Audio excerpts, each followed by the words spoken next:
Everyone, this is Veda Bishnoi. Welcome back to my channel. तो अभी तक हमने पॉलिनेशन के बारे में पढ़ा कि कितने टाइप्स के पॉलिनेशन होते हैं। इस वीडियो में हम बात करेंगे कि पॉलिनेशन के बाद क्या होता है। So you know it very well कि after pollination you will find that plant is going for fertilisation.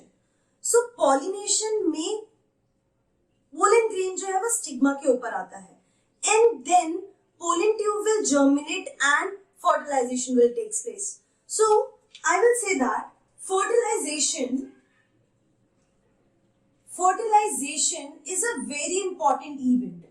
Is a important event because of this fertilization, seed and fruit formation will take place. So अगर fertilization नहीं होगा तो ये important चीजें नहीं बनेंगी और प्लांट की जो स्पीशीज है वो आगे की तरफ डेवलप नहीं होगा, वो मेंटेन नहीं होगा। So this is an important step. So for fertilization pollen has to reach stigma. तो पोलन जब स्टिग्मा पे आता है then pollen tube germination will takes place. Pollen tube का फॉर्मेशन होगा, ठीक है, जिसको हम पोलन जर्मिनेशन भी बोलते हैं। So what is here कि जो पोलन है that will come on stigma। Stigma पे आने के बाद पोलन ट्यूब जर्मिनेशन होगा या हम उसे ऐसे बोल सकते हैं पोलन जर्मिनेशन हो रहा है। सो पोलन ट्यूब फॉर्मेशन होता है जिसे हम पोलन जर्मिनेशन भी बोलते हैं। अब ये जो है ना it is a event of different chemical reaction. ठीक है, इसमें बहुत सारे केमिकल रिएक्शन हो रहे हैं किसके बीच में? Between the proteins of stigma and pollen. So you know very well कि अगर स्टिग्मा है, स्टिग्मा के ऊपर जो पोलन ग्रेन आएगा वो राइट टाइप का पोलन ग्रेन हो जरूरी नहीं है, क्योंकि आपको पता है अगर ऑरेंजेस के प्लांट है तो उसमें एप्पल के भी पोलन आ सकते हैं। अगर मैंगो का फ्लावर है, मैंगो का स्टिग्मा है, उसमें एप्पल के पोलन ग्रेन आ सकते हैं। तो क्या होता है? That pollen grain, we use a term for it, that pollen grain is incompatible. ठीक है, there is incompatibility between the stigma and pollen. ये जो स्टिग्मा है उससे सिग्नल नहीं देता। ये जो स्टिग्मा है वो पोलन के प्रोटीन्स को कोई भी सिग्नल नहीं देता for pollen tube germination. So ऐसे को हम इनकम्पैटिबिलिटी कहते हैं। So in this case no interaction between pollen and pistil takes place. Again I'm telling you, the pollen has to be of right type. The pollen has to be compatible. Then only अब compatibility कैसे पता चलती है? So there will be some proteins on the stigma, there will be some proteins on the pollen grain. So जैसे pollen grain आता है, there will be a lot of interaction taking place between stigma and pollen grain. वो interact करेंगे, वो एक दूसरे के proteins को समझने की कोशिश करेंगे। There will be conversation between them. Conversation मतलब हमारे जैसा नहीं, प्रोटीन्स लेवल पे conversation होगा, आइडेंटिफिकेशन प्रोसेस चलेगा। और जैसे ही इस स्टिग्मा को लगता है कि नहीं ये पोलन राइट टाइप का है, this pollen protein is compatible, this will allow the pollen tube to form the this will allow the pollen grain to form the pollen tube. वो पोलन के जर्मिनेशन को अलाउ कर देंगे। So pollination में pollen grain आता है। So pollen grain जो होते हैं वो कंपैटिबल भी हो सकते हैं, वो इनकम्पैटिबल भी हो सकते हैं। कंपैटिबल का मतलब होता है प्रोटीन्स एनालाइज होगा। Stigma will try to analyse the protein of this pollen grain, और अगर प्रोटीन इंटरेक्शन हुआ, मैच हो गए protein, it means it is compatible pollen grain. ये जो पोलन ग्रेन है वो राइट टाइप का है and then pollen tube germination will takes place. और जो भी पॉलिनेशन है वो कभी गारंटी नहीं देता कि right type of pollen will come on the stigma. Sometimes wrong type will come, wrong type आएगा, स्टिग्मा एनालाइज करेगा कि नहीं इस प्रोटीन को तो हम पहचानते नहीं है, ये प्रोटीन जाना पहचाना है नहीं, in that case the stigma will not allow the pollen to form the pollen tube and then there will be no fertilization. And जब compatibility होगी, when there is compatibility, because of that pollen tube germination will take place. pollen tube germination हो जाएगा. अब incompatibility के case में क्या होता है, सपोज जो पोलिन है वो आ गया, तो स्टिग्मा कैसे बताएगा कि इनकम्पैटिबल है? First thing no pollen tube germination. ठीक है, तो इनकम्पैटिबल है तो पोलिन ट्यूब जर्मिनेट ही नहीं होने देगा. पहला रॉन्ग टाइप के केस में, इनकम्पैटिबल होने के केस में.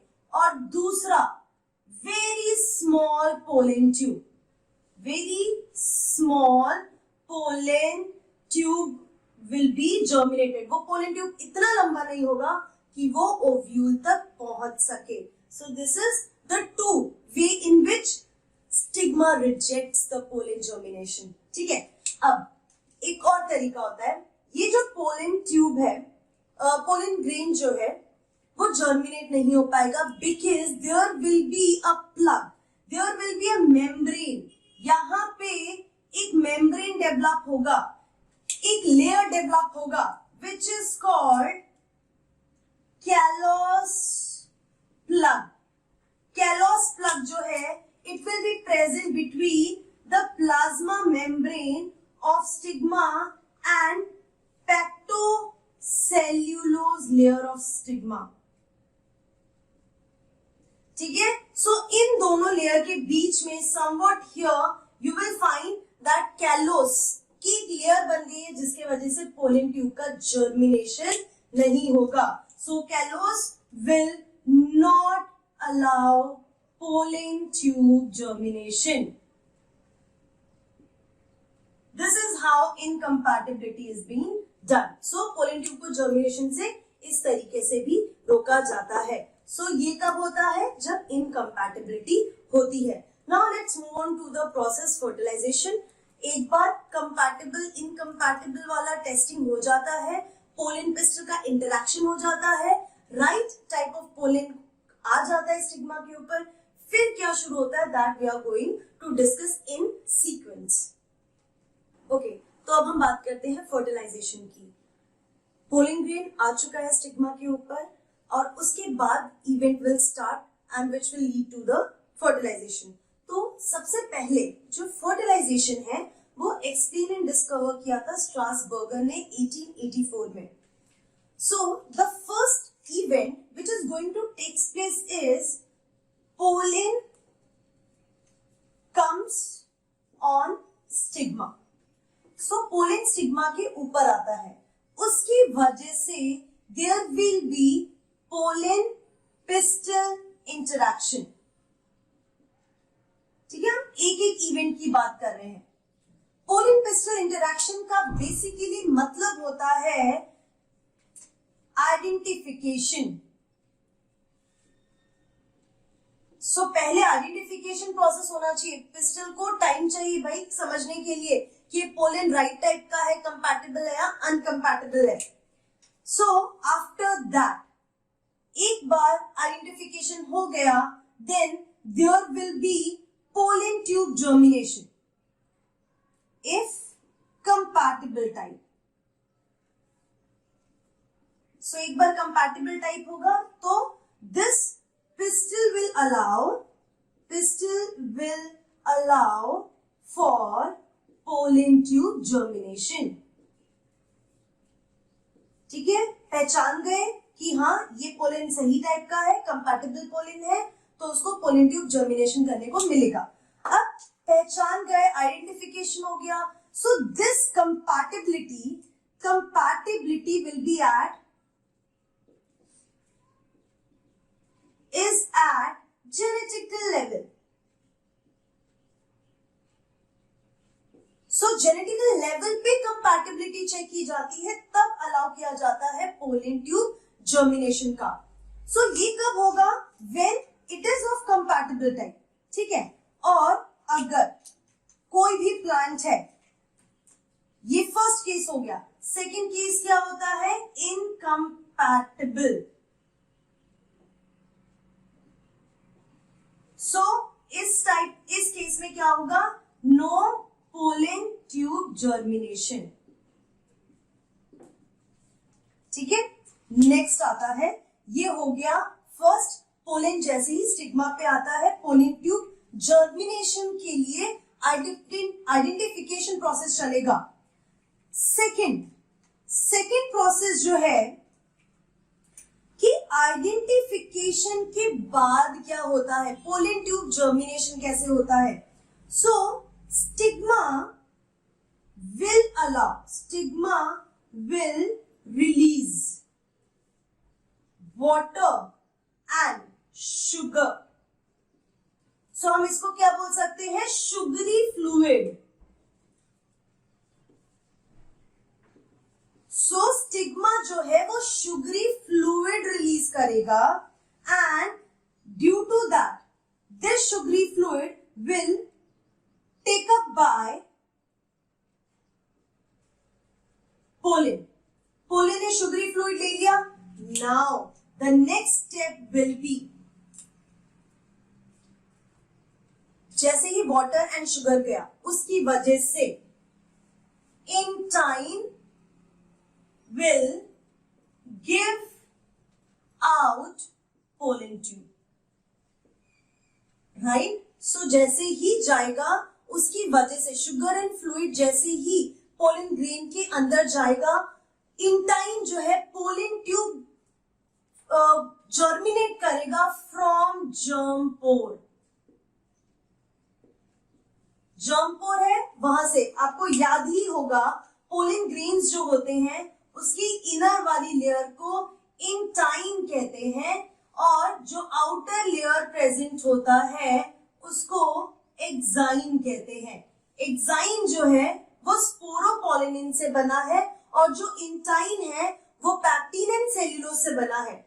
And the place where there is no sporopollenin is called germ pore, and this is the place from where pollen tube will germinate. So on the basis of number of pollen tube, a pollen grain is germinating. It is of two types. One is called monosiphonous. Mono से ही पता चलता है, नाम से ही पता चलता है, one pollen tube. अगर किसी pollen grain से सिर्फ एक ही pollen tube germinate होगा, उसको हम बोलेंगे monosiphonous. Second is polysiphonous. इसका मतलब होता है more than one pollen tube, more than one pollen tube from pollen grain. So pollen grain में एक से ज्यादा अगर पोलन ट्यूब जर्मिनेट होते हैं, उस पोलन ग्रेन को आप पॉलीसिफोनस कहेंगे। इस डायग्राम में आप क्या देख सकते हैं कि मैंने एक ही पोलन ट्यूब बनाया है, मींस इट इज मोनोसिफोनस। सो आज की वीडियो में हमने बात की कि पोलन पिस्टन इंटरैक्शन क्या होता है, किस तरीके से जो पोलन ग्रेन है वो जर्मिनेट होता है, कंपैटिबल इनकम्पैटिबल क्या होता है, and then we have came to the topic that is fertilization. So fertilization, pollination के बाद वाले steps which leads to fertilization, we have started discussing that. तो उसमें मैंने आपको बताया कि पोलन आता है स्टिग्मा पे, फिर उनके बीच में जेनेटिकल प्रोटीन इंटरैक्शन चलता है, कंपैटिबिलिटी इनकम्पैटिबिलिटी चेक करने का पता चल जाता है कि कंपैटिबल है। उसके बाद जो स्टिग्मा है वो अलाउ करता है पोलन ट्यूब जर्मिनेशन का bye releasing the sugary fluid, और वो शुगरी फ्लूइड पोलन ग्रेन में जाता है और इंटाइन को जर्मिनेट करवाता है, और इंटाइन जर्म पोर से पोलन ट्यूब फॉर्म करता है ऑन द बेसिस ऑफ कि कितने पोलन ट्यूब है, it is monosiphonous and polysiphonous. एक पोलन ट्यूब मतलब मोनोसिफोनस, एक से ज्यादा pollen tube means polysiphonous. So this is about the today's video. अब हम नेक्स्ट वीडियो में बात करेंगे आगे के इवेंट्स का, कि जैसे ही पोलन ट्यूब जर्मिनेट होता है उसके बाद क्या होता है, that all we are going to discuss in the next video. So see you in my next video. Till then keep learning and be safe.